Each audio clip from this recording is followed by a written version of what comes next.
성경 전체를 아우러서 성도들의 기도에 응답하시는 하나님의 몇 가지 응답의 방식을 찾아볼 수 있습니다. 그 첫 번째 응답의 방식은 yes. 하나님이 기도의 내용과 바라는 대로 그대로 허락하셔서 그 일을 이루어 주시는 겁니다.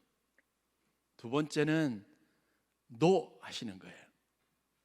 거절하십니다.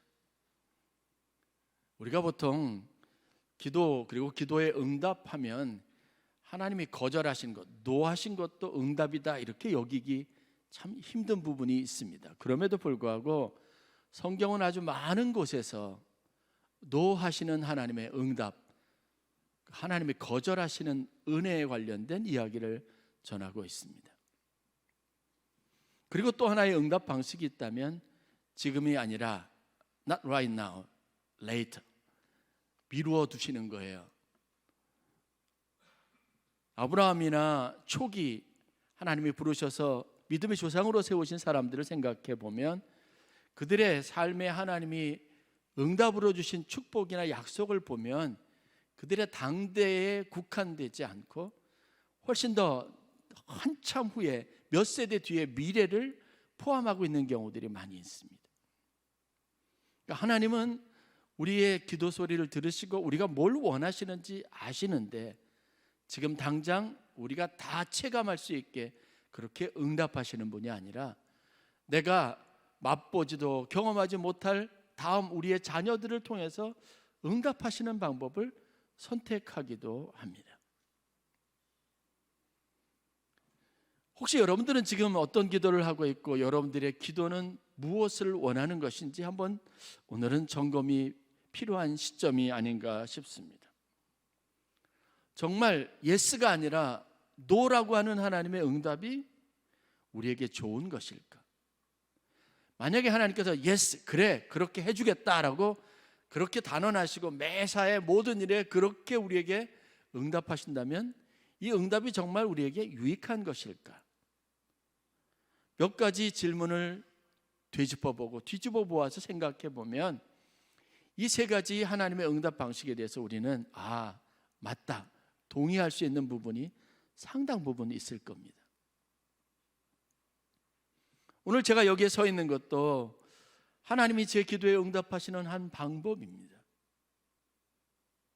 그러나 제가 세웠던 인생의 계획이나 아니면 흐름에서 하나님 앞에 매 순간 가졌던 이렇게 되었으면 좋겠다, 하나님 이렇게 해주세요라고 했던 것과는 거리가 먼 방향으로 항상 이루어져 왔습니다. 설교를 준비하면서 제가 생각해 보니까 개인적으로 하나님이 제 인생에는 노를 많이 하셨던 것 같아요. 좋은 것보다는 항상 좀 불편하고 힘든 것으로 응답하시는 이 패턴을 항상 저에게 보이셨던 것 같아요. 좀 억울하다는 생각이 있는데 그래도 돌이켜보면 결론적으로 좋았다라는 생각이 항상 있습니다. 제가 아멘교회로 부임하기 전에 선교지를 떠나서 루마니아에 있었을 때 한 목사님을 만났는데 그분은 미국 UMC의 감리사님이셨습니다. 그러니까 목회자들의 인사, 행정, 교회 행정 이런 것들을, 재산관리 이런 것들을 다 총괄하시는 행정가예요. 우연찮게 그 목사님을, 감리사님을 알게 돼서 루마니아에 이제 저희가 교제도 하고 그랬는데 저를 가까이서 지켜보시면서 어느 날 저에게 제안을 하나 하셨는데 뭐냐면 미국에 오라는 제안이에요. 그러면서 그분이 지금 미국 UMC에서 인디애나주에 있는 라파이엇이라고 하는 곳이에요.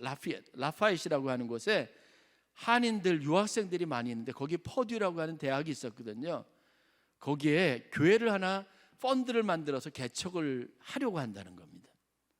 그러니까 저는 해외 경험도 있고 그러니까 거기에서 와서 목회를 하면 좋을 것 같다 이야기를 해요. 마침 그때 제가 미국에서 박사과정을 마쳐야 된다는 사실을 이제 염두에 두고 있었고 계획하고 있었기 때문에 그때 하나님의 뜻이 여기에 있나 보다 생각을 해서 그것도 제가 생으로 개척하는 게 아니라 미국에 있는 UMC 교회 건물을 빌려서 그 건물에서 제가 세도 내지 않고 거기에 미국 UMC가 제공하는 공간에서 한인들을 모아놓고 유학생들을 모아놓고 예배를 인도하는 채플린이라고, 한 달에 매월 정기적으로 사례비도 지불해 주겠다는 이 조건들을 쭉 말씀하시면서 저에게 거기에 오면 어떻겠냐고 말씀하신 거예요.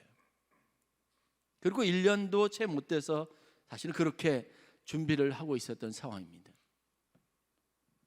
이것처럼 제 인생에 좋은 계기가 아주 정말 이지고잉 쉽게 갈 수 있는 길이 없었습니다. 그리고 그렇게 준비를 하고 있었는데 하나님의 대답은 노예요. 그 노 대신 하나님께서 제게 있으라고 하신 것이 아멘교회입니다. 2012년 13년 즈음에 제 인생에 일어난 일들입니다. 인간적인 생각으로 보면 제가 가지고 있는 역량은, 아니면 제가 가지고 있는 어떤 경험, 그리고 제가 원하는 것, 제가 바라고 오랫동안 소망했던 것들을 하나님이 아신다면 가장 좋은 방법으로 좋은 길로 인도하시고, 최소한 저와 제 가족들에게 하나님이 가장 큰 찬사를 받고 영광을 받을 수 있는 길은 아마 라피에트에, 퍼듀 대학이 있는 곳에, 그 도시에 교회에서 목회하는 길이고, 거기에서 박사학위 막 공부를 마치는 겁니다. 그런데 하나님은 노하셨습니다.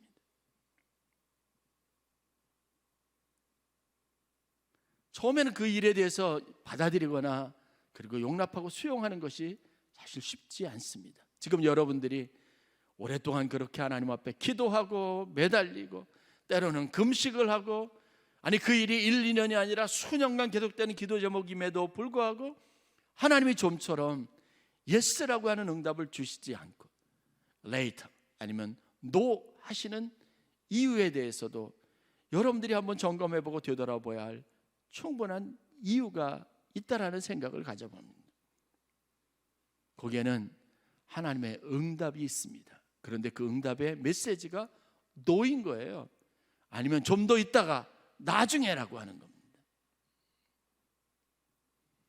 왜 하나님은 우리의 그 간절한 기도, 정말 때로는 하나님의 영광을 위해서 하나님이 살아계시고 전도에 아주 굉장히 강력한 파워풀한 어떤 그 증거가 될 만한 일에 노라고 대답하실까? 왜 우리에게는 우리가 생각하기에 좀 더 좋은 것이라고 생각하는 일들, 더 효율적이고 합리적이고 효과적이라고 하는 방식의 응답을 좀처럼 주시지 않는 것이랄까 생각해 볼 필요가 있습니다. 저는 오늘 그래서 거절의 은혜라고 하는 제목의 설교를 여러분들과 함께 나누어 보려고 합니다. 하나님이 노하신 것, 거절하신 것이 왜 하나님의 은혜의 한 수단이고 한 표현이라고 우리가 여길 수 있는지를 생각해 보려고 하는 겁니다. 혹시 이 말씀이 여러분들이 오랫동안 마음속에 답답하게 해결되지 않았던 문제에 대한 해결책이 될 수 있기를 간절히 축원합니다. 성경에 위대한 최고의 신앙 영웅들을 들라고 하면 다윗, 신약시대 바울, 이 두 사람을 들 수 있을 겁니다. 저는 오늘 다윗과 바울, 그리고 하나님의 독생자 예수 그리스도의 기도에 대해서 노하셨던 하나님의 이야기를 통해서 우리가 거절의 은혜에 대한 또 다른 차원의 신앙적인 접근을 좀 해보려고 합니다. 첫 번째, 하나님은 다윗의 기도에 노하신 이야기가 기록이 되어져 있습니다. 사무엘하 17장, 여러분들이 너무나 잘 아는 다윗이 전쟁을 마치고 전쟁을 다 거의 끝나갈 무렵, 세상을 이제 평정하고 평화로운 시대가 도래할 그쯤에 나단 선지자와 대화를 나누고, 그리고 자신이 가지고 있었던 마음의 생각과 소원을 조심스럽게 꺼낸 적이 있습니다. 다윗이 나단 선지자에게 이렇게 이야기합니다. 내가 백향목궁의 화려한 궁궐에 편안하게 안락하게 살고 있는데 내 마음에 한 부담이 늘 있는데 그 부담이 무엇이냐면 하나님의 궤가 여전히 천막에 머물러 있다는 사실입니다. 그러니 선지자여, 나로 하나님의 전을 건축할 수 있도록 기도해 주십시오 하고 요청을 합니다. 이때 나단 선지자가 다윗의 이 이야기를 듣고는 그 생각이나 그가 마음에 품었던 생각이 너무 좋은 거예요. 누구라도 격려하고 싶고 누구라도 응원하고 싶습니다. 건축이라고 하는 것이 좀처럼 쉬운 과정이 아님에도 다윗은 자기 생에 자기가 최고의 아름다운 하나님의 거하실 처소를 만들고 싶다고 자원했으니까요.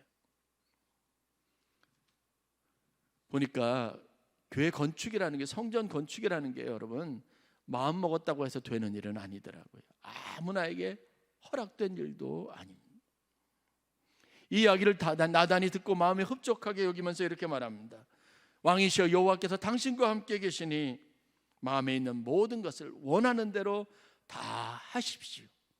격려를 했습니다. 그런데 그날 밤에 나단 선지자가 하나님의 사제에 나타난 것, 그의 음성을 듣습니다.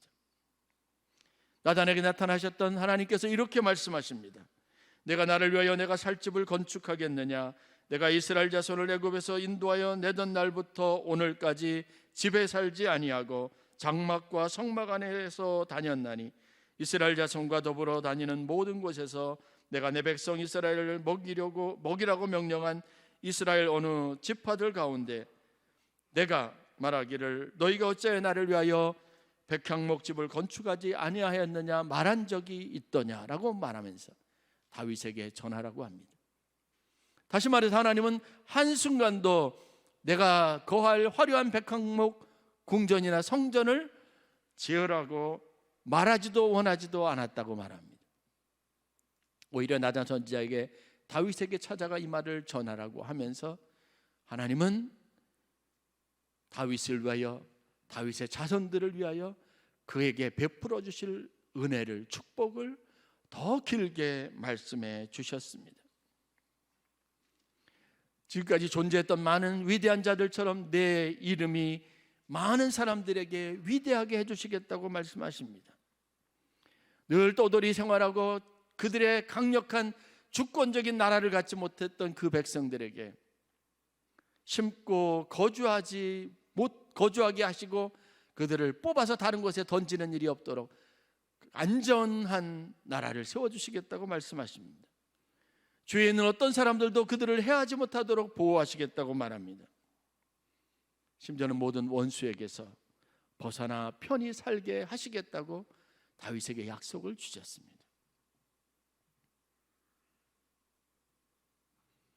그러면서 하신 말씀은 다윗은 하나님을 위하여 집을 짓겠다고 했는데 하나님은 다윗에게 너를 위하여 내가 집을 짓겠다라고 말씀하셨습니다. 역대상 17장 3절 4절 같은 내용을 다루고 있는 본문에 보면 이렇게 기록이 됩니다. 그 밤에 하나님의 말씀이 나단에게 임하여 이르시되 가서 내 종 다윗에게 말하기를 여호와의 말씀이 너는 내가 거할 집을 건축하지 말라. 그리고 이어지는 말씀에 보면 오히려 하나님께서 다윗을 위하여 집을 짓겠다고 말씀하십니다. 거절은 때로는 이처럼 하나님의 심판이 아닌 하나님의 베풀어 주시는 은혜의 메시지이기도 합니다.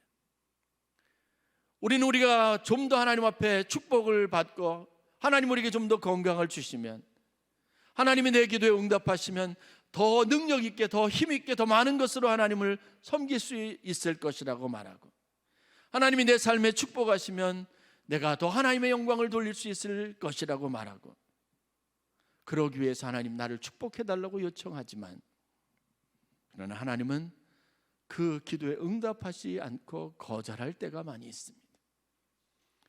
더 정확하게 말하면 나의 희생보다는, 나의 섬김보다는 하나님이 오히려 내 영혼, 내게 축복 주시는 것에 더 많은 관심을 기울이는 순간들이 있습니다. 나의 희생을 원하시는 것보다, 내 수고를 원하시는 것보다 하나님은 내게 주시려고 하는 더 많은 계획을 가지고 역사하실 때가 있다는 사실입니다. 어떤 분들은 하나님의 축복을 사모하면서 남들처럼 내가 하나님께 섬기지 못하고 목사님에게 힘이 되어주지 못하고 교회를 좀 더 잘 섬기지 못하는 것에 대해서 안타까움을 표할 때가 많습니다. 그 마음은 너무나 잘 알지만 하나님은 그 마음을 복 주시기를 원하는 겁니다. 그의 수고와 희생이 아니라 그 마음 위에 하나님 더 풍성한 은혜를 내려주시기를 원한다는 걸 우리가 기억할 필요가 있습니다. 다윗에게 하나님이 노하신 것은 은혜입니다. 다윗은 하나님 앞에 아름다운 집을 건축하여 드리길 원했지만 하나님의 계획은 그의 집을 만든 게 아니라 오히려 다윗을 위하여 더 든든하고 아름다운 처소, 집을, 그리고 그의 나라를 세워주는 것에 있었다는 것을 알아야 합니다. 오늘 여러분들이 실패한 것에 대해서, 삶이 개선되지 않고 더 나아지지 않은 것에 대해서 여러분 너무 낙심하지 마십시오. 하나님은 오늘 더 여러분들에게 많은 관심을 가지고 여러분의 헌신과 희생보다도 더 많은 은혜를 여러분들에게 주시는 하나님이시기도 합니다. 지금 이 순간에 내게 필요한 것은, 그것이 무엇인지는 나보다 하나님이 더 잘 알고 계시다는 것을 알아야 합니다. 우리가 아는 다윗은 충분히 능력이 있었습니다. 그의 힘이면 할 수 있었습니다. 그러나 하나님은 성경에 보면 다윗이 왕이 되기까지 지나왔던 17년의 시간들과 그가 광야에서 쫓기며 고생스러운 삶을 살았던 시간들과 하나님의 나라의 기초를 넣기 위해서 그가 전쟁터에서 무수한 밤을 보내며 수고했던 그 기억을 기억하십니다. 그 인생의 노년에 평안하기를 원하셨습니다. 그에게 삶이 주는 위안과 기쁨을 누리기를 더 원하셨다는 것을 알아야 합니다. 하나님, 우리가 무엇을 하는 것보다 더 많이 내 영혼에, 나의 성장에, 내가 하나님과 더 가까이 지내는 그 삶에 관심을 가지고 있다는 사실을 일깨워 주는 것이 다윗에게 거절하셨던 하나님의 놀라우신 섭리였습니다. 여러분에게도 이런 깨달음이 있었으면 좋겠습니다. 여러분들이 원하는 것보다 더 많이 하나님이 여러분을 축복하시기를 원하십니다. 두 번째, 바울의 기도에 하나님이 노하셨습니다. 이것은 바울의 생애에 있어서 아주 긴 기간 동안, 오랫동안 아주 많은 사건들 속에서 계속 반복되는 일이었습니다. 바울은 자기의 열정을 가지고, 자기 지식을 가지고, 경험을 가지고, 그 마음에 믿음의 뜨거운 마음을 가지고 표현하기를 원했고, 즉시로 일하기를 원했고, 서둘러서 하나님의 뜻을 이루어드리기를 원했지만 하나님은 그때마다 노하셨습니다. 단호하게 노하셨습니다. 거절하게 하셨을 뿐만 아니라 그가 하는 모든 시도를 막으셨습니다. 다메섹에서 바울이 하나님을 만나고 하나님의 음성을 듣고 그의 내면을 새롭게 하고, 그를 방문했던 아나니아의 음성을 통해서 그에게 하나님이 계획하신 일이 무엇인지 들을 수 있는 기회를 가졌습니다. 그는 새로워졌고 회심했습니다. 그 순간 그는 다메섹에 가서 즉시로 자기가 받은 은혜, 자기가 가지고 있는 이 믿음의 감격, 그리고 가지고 믿었던, 경험했던 하나님의 사랑, 예수 그리스도의 사랑을 증거하고 싶었습니다. 거리의 전도자가 됐습니다. 회당을 찾아갔습니다. 그러나 하나님은 그의 열정을 허락하지 않았습니다. 그가 갔던 회당에서 사람들에게 공격을 받고 간신히 목숨을 구해야만 했습니다. 결국은 예수님의 제자들의 도움을 받아서 성에서 피해 다니다가 광주리에 매달아서 예수님의 제자들이 내려준 바구니를 타고 내려와서 피하고 도망을 가야 했습니다. 왜 이 복음의 열정, 예수님의 사랑을 전하려고 하는 일에 하나님이 노하셨을까요? 왜 허락하지 아니하셨을까요? 그 길로 바울이 성경에 보면 예루살렘으로 방향을 틉니다. 다메섹에는 자기를 환영하는 사람이 없다는 생각에 예수님의 제자들, 사도들이 모여있는 예루살렘으로 가기를 원했습니다. 바나바의 도움을 받아서 제자들에게 갔지만 사도들은 의외의 반응을 보인 겁니다. 하나님은 예수님 당시의 제자들, 사도들을 통해서 거절의 의사를 분명하게 하셨습니다. 그들에게 환영받지 못하게 하셨습니다. 이해할 수 없는 겁니다. 제자들이 누군가 저 사람은 우리를 찾아서 잡아서 죽이려고 하던 사람, 스데반 우리의 형제를 잡아서 목숨을 빼앗아간 사람이라고, 로마의 군대들과 유대인들의 수하가 돼서 이곳까지 우리를 잡으러 온 사람이라고 여기게 했고, 그 이야기는 삽시간에 많은 사람들에게 퍼져나갔습니다. 싸늘하고 냉담한 반응 속에서 바울이 굉장히 큰 좌절감을 겪어야 했습니다. 예루살렘도 역시 하나님이 바울에게 허락하신 곳이 아니었습니다. 그렇게 해서 쫓겨난 바울이 여러분 광야에서, 자기의 고향에서 무명인으로 7년이라고 하는 시간을 보내야 했습니다. 하나님이 바울에게 거절하신 이유가 뭘까요? 성경에 보면 하나님이 바울을 세우신 목적이 그를 이방의 빛이요 이방인들을 위한 사도로 세우기 위한 것이었지만, 바울은 자기가 가지고 있는 열심과 열정을 가지고 어디에 서려고 했냐 하면 제자들 가운데 인정받는 한 사도의 위치를 차지하고 싶었던 겁니다. 하나님은 그곳에 그를 머물게 하지 않고 거절하셨습니다. 노하셨습니다. 그래서 쫓겨난 곳, 그것이 어디였습니까? 바로 하나님이 그에게 목적하고 계획하셨던 이방이었습니다. 그의 첫 번째 사역은 그래서 안디옥에서 시작이 됩니다. 안디옥이 교회가 든든히 서갈 즈음에 하나님은 그에게 편안하고 안전한 그의 처소로부터 좀 더 험난하고 고통스러운 소아시아 지역으로의 선교사로 파송받게 하신 겁니다. 한 도시에서 그가 안정적으로 믿는 사람들의 무리와 함께 안식을 얻고 삶의 편안함을 추구하려고 할 때 하나님 유대인들을 동원시켜서 그를 매맞게 하고 거의 다 죽게 하고 그 성에서 쫓겨가게 하는 일들을 반복적으로 하셨습니다.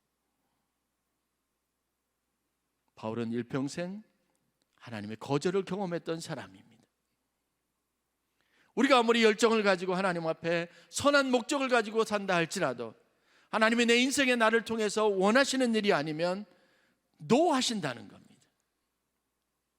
제가 아무리 좋은 길이고 좀 더 하나님의 영광을 가질 수 있는 더 나은 길이라고 여겨지는 선택과 판단을 가지고 있더라도 하나님이 노하시면 그것이 내 인생을 향한 하나님의 계획이 아니면 허락하시지 않는다는 걸 알아야 합니다.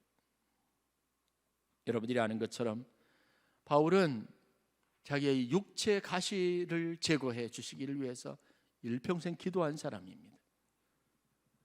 제가 보기에는 그의 기도는 건강하고 아름다운 기도입니다. 그의 목적도 바람직한 것입니다. 왜요? 아파서 자기 몸도 주체할 수 없는 심약한 사람보다는 건강한 육체를 가지고 어느 곳이든지 갈 수 있는 그런 건강 컨디션을 가진 사람이 훨씬 더 하나님 앞에 쓰임받기 좋기 때문에 그렇습니다. 재정적으로 넉넉해서 더 많은 사람들에게 선을 베풀고 하나님의 사랑과 복음을 전할 수 있는, 그리고 교회를 세울 수 있는 일이면 우리는 훨씬 더 나은 것이고 하나님 앞에 복된 것이라고 생각하지만, 하나님이 때로는 우리에게 그것을 바라지 않으실 때도 있어요. 왜요? 하나님이 내 인생에 계획하고 계신 일이 있기 때문에 그렇습니다. 바울은 숱하게 많은 이 바람이 좌절되고 하나님이 허락하지 않고 오히려 육체적으로 더 깊은 고통과 자기 몸을 찌르는 가시의 고통이 더할 때마다 하나님을 원망했을 수도 있습니다. 그러나 나중에 그가 고린도 교회에 편지하는 내용들을 보면 육체의 가시를 제거하기 위해서 하나님 앞에 수도 없이 기도했지만 나중에는 오히려 그 가시를 자기에게 허락하신 것에 대해서 감사하게 되었다라고 말합니다. 이유는 그 가시가 자기를 교만하여 지려는 자기를 낮추는, 겸손하게 하는 은혜의 도구였다는 것을 알았기 때문입니다. 혹시 여러분들에게 이런 하나님의 역사가 있는 것은 아닐까? 여러분들이 그토록 원하는 것, 바라는 것이 이루어지지 않고 수년, 10년이 돼도 내 기도에 응답하지 않는 하나님의 노라고 하는 응답의 이유가 내게 필요한 것, 내게 다루어야 할 그 무엇이 있기 때문에 그런 것은 아닌가? 깊이 묵상해 볼 수 있어야 합니다. 바울처럼 거절하신 것에 대한 그 은혜에 대한 감사가 여러분들 가운데 있기를 바랍니다.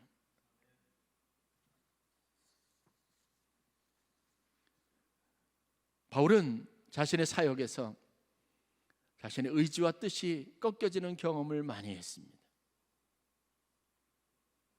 사도행전 20장에 보면 그가 하나님의 뜻을 따라 성령의 인도하심을 따라 선교의 영역을 확장해 갈 그 무렵에 하나님께서 그에게 우연한 기회를 따라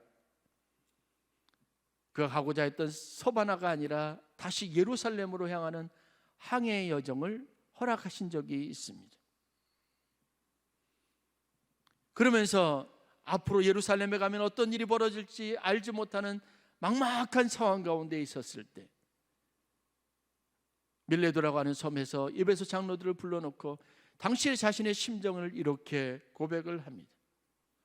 보라, 이제 나는 성령에 매어 예루살렘으로 가는데 거기서 무슨 일을 당하는지 알지 못하노라. 오직 성령이 각 성에서 내게 증언하여 결박과 환난이 나를 기다린다 하시나 내가 달려갈 길과 주 예수께 받은 사명 곧 하나님의 은혜의 복음을 증언한 일을 마치려 하면은 나의 생명조차 조금도 귀한 것으로 여기지 아니하노라. 놀라운 고백을 하고 있습니다. 그는 성령의 이끌림에 성령에 매여서 가고 있습니다. 오늘 우리가 읽었던 본문을 보십시오. 하나님이 자기에게 주신 사명을 따라서 소아시아에 있는 여러 교회들을 다시 방문하고 그 연약한 교회를 든든히 세우길 원하는 치밀하고 완벽한 계획이 있었지만 성령이 아시아에서 더 이상 복음을 전하지 못하게 하십니다. 자기가 가고자 하는 곳이 있었고 방문하고자 하는 장소가 분명했지만 예수의 영이 허락하지 않습니다. 지금도 바울은 자기의 계획과 목표를 가지고 있었지만 그것이 하나님의 뜻이라고 여겨질 만한 증거들을 가지고 있었지만 성령이 그것을 허락하지 않고 그의 삶의 방향을 예루살렘으로 틀어놓았습니다. 무슨 일이 일어날지 알지 못합니다. 그러나 바울은 이때 이미 하나님의 뜻 안에서 성숙한 믿음의 사람이었습니다. 그래서 자기의 달려갈 길과 하나님 앞에 자기가 가야 할 일, 맡겨진 사명을 감당하는 일에는 자기의 생명조차 조금도 귀한 것으로 여기지 않을 만큼 그는 하나님의 뜻과 섭리에 최적화된 믿음의 사람이 되었습니다. 저는 여러분들이 이와 같이 순종의 사람이 되실 수 있기를 간절히 축원합니다. 여러분들이 지금 가야 할 길, 살아가는 삶에 대해서 하나님의 뜻이라 여겨지는 믿음의 확신을 가지시고 시간 낭비하지 마세요.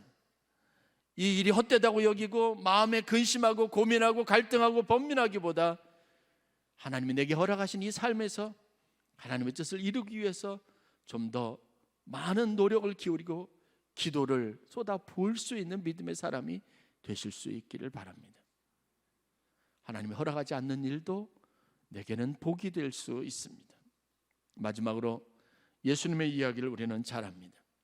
예수님의 생애에서 가장 피크, 정점에 이르는 한순간에 예수님은 그의 아버지 하나님으로부터 단호하고 그리고 매몰찬 거절을 경험했습니다.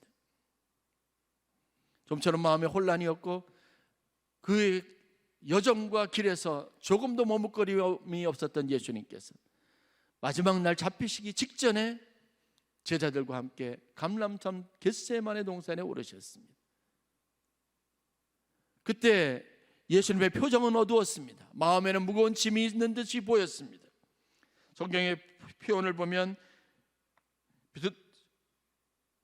베드로와 야고보와 요한을 데리고 가실새 심히 놀라시며 슬퍼하사 말씀하셨다고 말합니다. 내 마음이 심히 고민하여 죽게 되었으니 너희는 여기 머물러 깨어 기도하라. 예수님은 제자들이 다 아실 수 있을 만큼 굉장히 디프레스된 마음을 가지고 우울한 마음을 가지고 근심하는 모습을 띠고 제자들에게 부탁합니다. 깨어서 제발 나를 위해서 기도해달라고 부탁하신 겁니다. 예수님은 지금 고민이 있었습니다. 십자가를 지고 당해야 될 고통에 대해서 염려하는 마음이 있었습니다. 두려움이 있었습니다. 그리고 간절한 마음을 가지고 기도하셨는데 땀방울이 핏방울 되도록이라고 하는 성경의 표현처럼 정말 절규하듯이 간절한 마음으로 하나님 앞에 기도했습니다. 아빠 아버지여, 아버지께는 모든 것이 가능하오니 이 잔을 내게서 옮기시옵소서. 그러나 하나님은 예수님의 이 간절한 마지막 한 번 했던 이 간절한 기도에 노하셨습니다. 그것도 자신의 사랑하는 아들 독생자 예수의 간절한 절규를 외면하신 겁니다. 그리고 그렇게 예수님은 잡히고 모욕당하시고 십자가에 달려 돌아가셨습니다. 하나님은 우리를 위해서 자신의 뜻을 행하십니다. 그 뜻을 위해서 때로는 우리가 욕심으로 구하는 것, 정욕으로 구하는 것에 대해서 허락하지 않고 노라고 하십니다. 지금은 우리가 땀 흘려 수고하는 추수꾼으로 있기를 원하실 뿐 그 결실의 풍성함과 그 인생의 즐거움을 우리에게는 허락하지 않으실 수도 있습니다. 그러나 그 수고의 열매는 자녀들의 누릴 삶의 축복으로 반드시 이루어지게 되어져 있습니다. 오늘 여러분들이 훨씬 더 효과적이고 여러분들의 마음의 간절함에 이 일이 하나님 앞에 꼭 필요한 일이라고 여겨져서 여러분들이 기도하는 기도의 제목이 있지만 하나님은 허락하지 않을 때도 있습니다. 그러나 그것도 하나님의 은혜인 줄 알고 거절하신 은혜를 찬양할 수 있는 성도들이 되실 수 있기를 바랍니다. 히브리서 5장 8절부터 9절 말씀입니다.